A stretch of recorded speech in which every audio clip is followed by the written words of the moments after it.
Dari Geraha Sangkakala Surabaya 1062 The Voice of Love.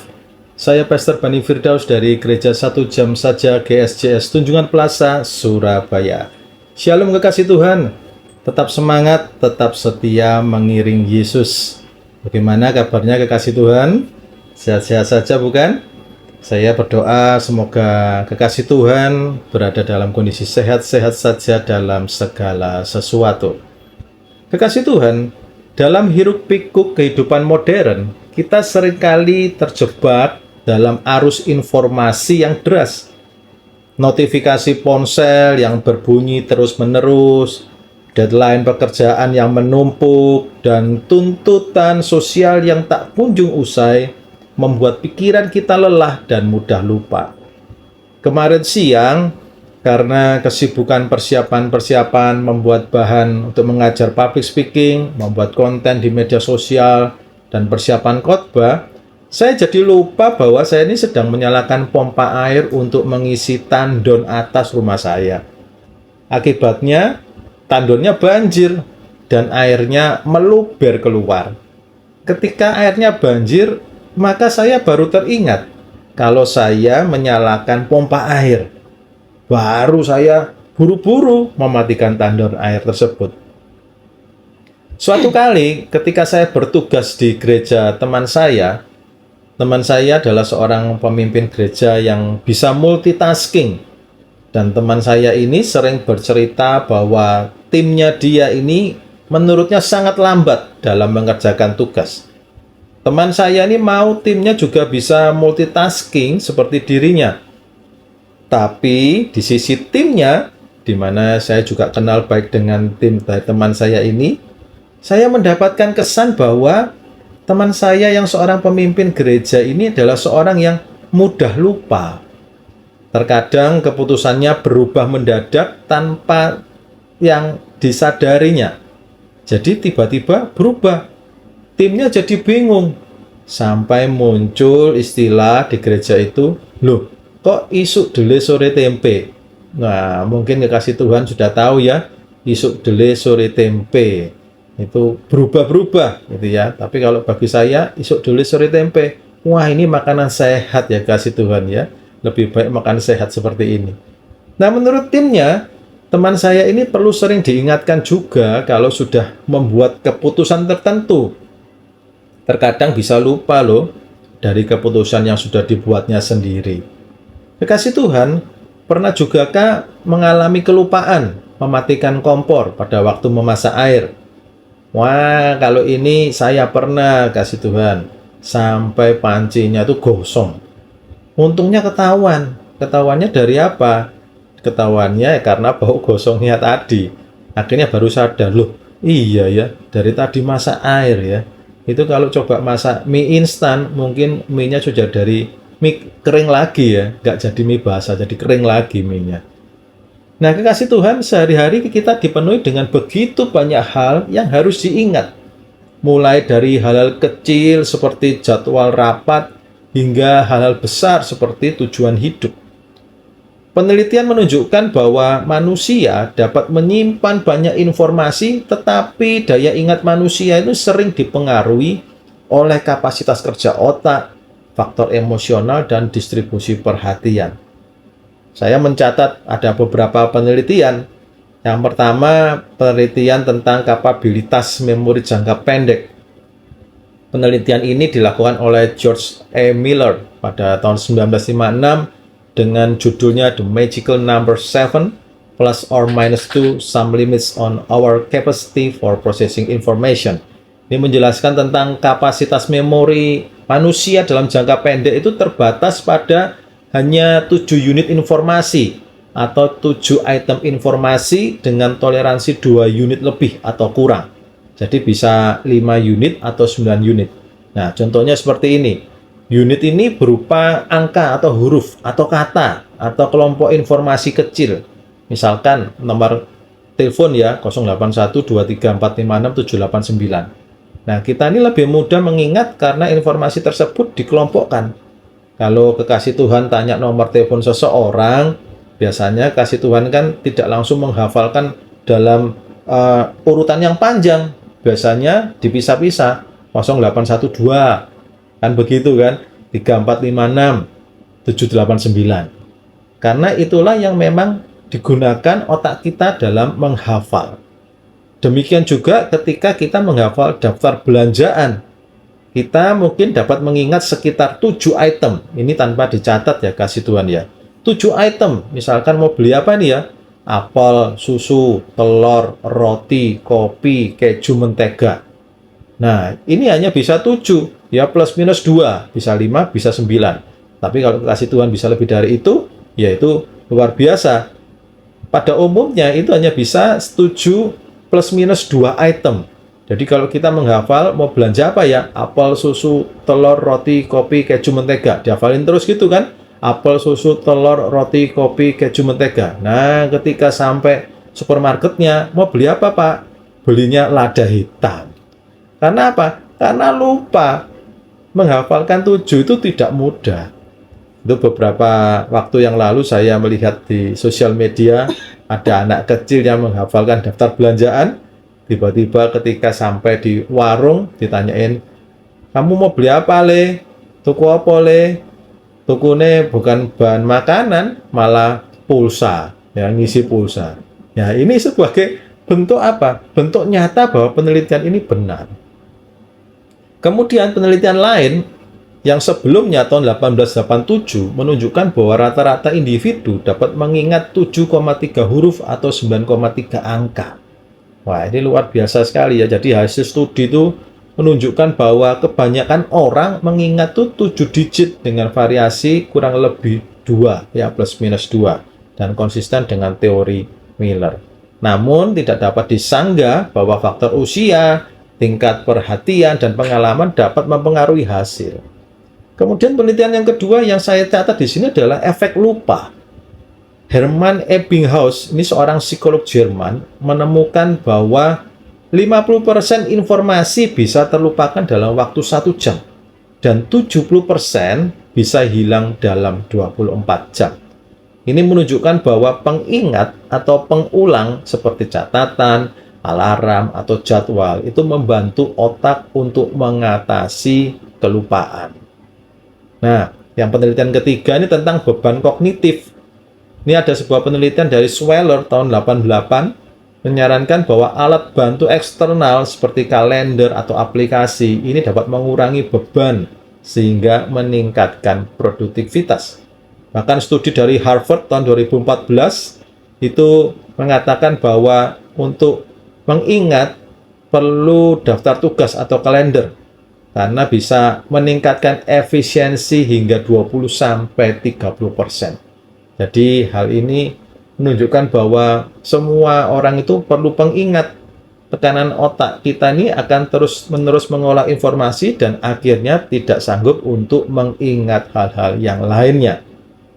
Kekasih Tuhan, kalau tadi kita perhatikan bahwa penelitian tahun 1887, tahun 1956, tahun 1988 menyebutkan bahwa manusia itu perlu pengingat. Ternyata Alkitab itu sudah mencatat bahwa manusia itu perlu pengingat, perlu diingatkan sejak tahun 1405 sebelum Masehi, yaitu di Kitab Ulangan. Tahun 1405 sebelum Masehi itu cara hitungnya, hitung mundur dulu. Kalau kita tahun 2024, kita mundur sampai tahun ke-0, lalu mundur lagi sampai tahun 1405. Berarti kalau dihitung dari saat ini kita di 2024, maka Alkitab sudah mencatat 3.429 tahun yang lalu bahwa manusia itu perlu pengingat. Mari hari ini kita berkaca dalam kebenaran firman Tuhan tentang semua perlu pengingat. Kita akan berkaca dari kitab Ulangan. Ya, kitab Ulangan ini adalah kitab terakhir dari 5 kitab Taurat Musa. Dan kita sebelumnya sudah berkaca dari kitab Kejadian, Keluaran, Imamat, Bilangan, dan sekarang adalah kitab Ulangan. Apa yang kitab Ulangan katakan tentang semua perlu pengingat? Ada 3 poin yang kekasih Tuhan perlu sama-sama diingatkan dalam hidup kita ini sebagai manusia. Yang pertama adalah perbuatan-perbuatan perkasa Tuhan. Perbuatan perkasa Tuhan ini meliputi 2 kategori. Yang pertama adalah kategori disiplin atau hukuman atau kutuk, yang dalam perjanjian lama kita kenal banyak kutuk atau dan banyak hukuman yang dilakukan Tuhan. Kita baca di Ulangan 1 ayat 34 sampai 36. Ulangan 1 ayat 34 sampai 36. Ketika Tuhan mendengar gerutumu itu, ia menjadi murka dan bersumpah, tidak seorang pun dari orang-orang ini, angkatan yang jahat, akan melihat negeri yang baik yang dengan sumpah kujanjikan untuk memberikannya kepada nenek moyangmu, kecuali Kaleb bin Yefun. Dialah yang akan melihat negeri ini, dan kepadanya dan kepada anak-anaknya akan kuberikan negeri yang diinjaknya itu, karena dengan sepenuh hati ia mengikut Tuhan. Kekasih Tuhan, firman Tuhan itu fair. Ya, firman Tuhan itu benar-benar imbang. Yang tercatat bukan yang baik-baik saja, tetapi juga kesalahan, gerutu, dan hukuman Tuhan. Bahkan Musa sendiri tidak bisa masuk tanah Kanaan. Itu juga diceritakan di kebenaran firman Tuhan. Kalau kita lanjutkan pembacaan kita tadi kan, Yosua 1, Ulangan 1 ayat 37, juga kepadaku Tuhan murka oleh karena kamu, dan ia berfirman, juga engkau tidak akan masuk ke sana. 38, Yosua bin Nun, pelayanmu, dialah yang akan masuk ke sana. Berilah kepadanya semangat, sebab dialah yang akan memimpin orang Israel sampai mereka memiliki negeri itu. Kategori yang kedua yang perlu diingatkan adalah kategori berkat pemeliharaan Tuhan. Ulangan 1 ayat 30, 31, dan 33. Tuhan Allahmu yang berjalan di depanmu, dialah yang akan berperang untukmu sama seperti yang dilakukannya bagimu di Mesir di depan matamu. Ayat yang ke-31, dan di padang gurun di mana engkau melihat bahwa Tuhan Allahmu mendukung engkau seperti seorang mendukung anaknya sepanjang jalan yang kamu tempuh sampai kamu tiba di tempat ini. Ayat yang ke-33, yang berjalan di depanmu di perjalanan untuk mencari tempat bagimu, di mana kamu dapat berkemah dengan api pada waktu malam dan dengan awan pada waktu siang, untuk memperlihatkan kepadamu jalan yang harus ditempuh. Kekasih Tuhan, kita ini dalam kehidupan sehari-hari, kita ini sering kali lupa perbuatan-perbuatan perkasa Tuhan. Berapa banyak dari kita secara simpel saja ya, contohnya lupa, terkadang kita mau keluar rumah, hujan, tiba-tiba kita berdoa, Tuhan, tolong saya mau pergi nih, mungkin naik motor, atau sedang ada pelayanan, tolong Tuhan, hujannya berhenti. Ternyata hujannya berhenti. Loh, hal-hal seperti ini nih kan merupakan apa? Merupakan perbuatan-perbuatan perkasa Tuhan. Mungkin kita juga pernah diselamatkan dari kecelakaan. Nah, kalau ini tidak perbuatan perkasa Tuhan, tidak mungkin kasih Tuhan ya. Hal-hal seperti inilah yang perlu kita ingat dalam kehidupan kita sehari-hari. Bukan terus setiap kali kita harus melupakan tanggung jawab pribadi, bukan. Tetapi perbuatan perkasa Tuhan ini perlu diingat. Perlu ada pengingat untuk setiap kita. Saya juga pernah kecelakaan ketika ada di Jakarta, di jembatan Semanggi kalau tidak salah, jembatan layang Semanggi itu, naik motor ketika saya di sana untuk jadi sales ya, nyales barang. Di sana kecelakaan diserempet oleh angkot. Nah, kecelakaan di atas jembatan layang, terus sepeda motornya rusak, saya luka-luka, saya tuntun sepeda motor itu, kasih Tuhan dia turun jembatan layang dengan berat. Lalu saya ditolongin oleh tukang-tukang becak itu ya, pengayuh becak. Dia berkata, Pak, jatuh di mana? Di jembatan layang Semanggi ya? Iya, jatuh di sana, diserempet. Wah, Bapak itu beruntung. Loh, saya kaget kekasih Tuhan ya. Kok beruntung toh? Iya, karena kalau terjadi kecelakaan di situ, biasanya meninggal dunia atau terlempar jatuh dari jembatan layang itu. Lihat kekasih Tuhan. Betapa Tuhan itu memiliki perbuatan-perbuatan perkasa. Dan itulah yang dimau Tuhan dalam kehidupan kita, untuk kita selalu mengingat perbuatannya. Begitu juga dengan kategori perbuatan berkat pemeliharaan Tuhan. Jangan kita lupa. Dalam poin yang pertama, kategori ketiga adalah kategori penebusan Kristus sebagai jalan menuju tanah perjanjian kekal, yaitu surga. Keselamatan kekal, kehidupan kekal bersama Yesus. Ulangan 18 ayat yang ke-18. Seorang nabi akan kubangkitkan bagi mereka dari antara saudara mereka. Seperti engkau ini, aku akan menaruh firmanku dalam mulutnya dan ia akan mengatakan kepada mereka segala yang kuperintahkan kepadanya. Kasih Tuhan, Yesus itu selalu menepati janjinya. Dari ulangan 18 yang sekian ribu tahun, akhirnya dipenuhi dan digenapi pada perjanjian baru. Ini mengingatkan kita bahwa kita nih harus lebih percaya kepada Tuhan, kepada pribadi Yesus, daripada kepada tokoh-tokoh dunia yang mati dan tidak bangkit kembali. Kita senangnya, kekasih Tuhan ya, mengingat tokoh-tokoh sejarah dunia, ya, mengingat tentang falsafah sebuah negara, misalkan falsafah Tiongkok dan sebagainya.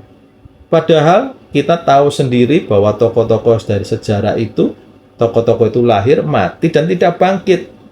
Dan tidak ada satupun dari mereka yang mengatakan bahwa mereka adalah jalan kebenaran dan hidup, jalan satu-satunya menuju Bapa. Sedangkan Yesus Kristus yang lahir, disalibkan, bangkit, mereka semua tercatat ya, kejadiannya, peristiwanya tercatat semua oleh sejarah dan ada bukti arkeologinya. Tetapi seringkali kita tidak percaya dengan segenap hati. Inilah yang perlu kita ingat, bahwa satu-satunya jalan kepada keselamatan kekal kepada Bapa hanya lewat Yesus Kristus. Pengingat yang kedua adalah kita perlu menjaga ketaatan atau iman. Yang pertama tadi kita perlu mengingat ya keperkasaan perbuatan-perbuatan Tuhan. Yang kedua adalah kita perlu mengingat untuk menjaga iman kita atau ketaatan kita.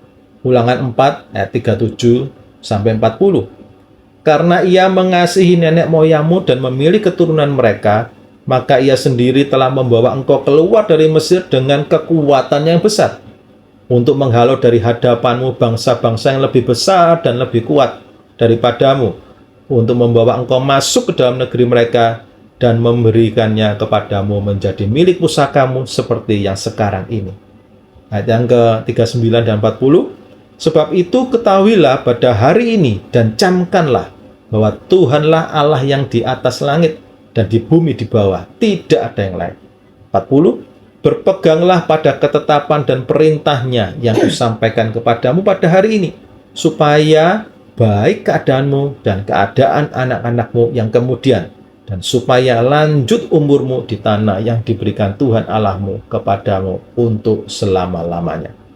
Kekasih Tuhan, kalau belief system kita, kalau iman kita itu bukan hanya Kristus, maka suatu saat kita akan mudah tergoyahkan oleh tantangan yang datang di hadapan kita. Kita akan mudah sekali melepaskan Kristus demi kita menyelamatkan diri sendiri. Bukankah Yesus juga dicobai oleh iblis? Untuk menyembah iblis dengan imbalan kekayaan dunia, Yesus harus merelakan imannya atau tidak percaya kepada Tuhan.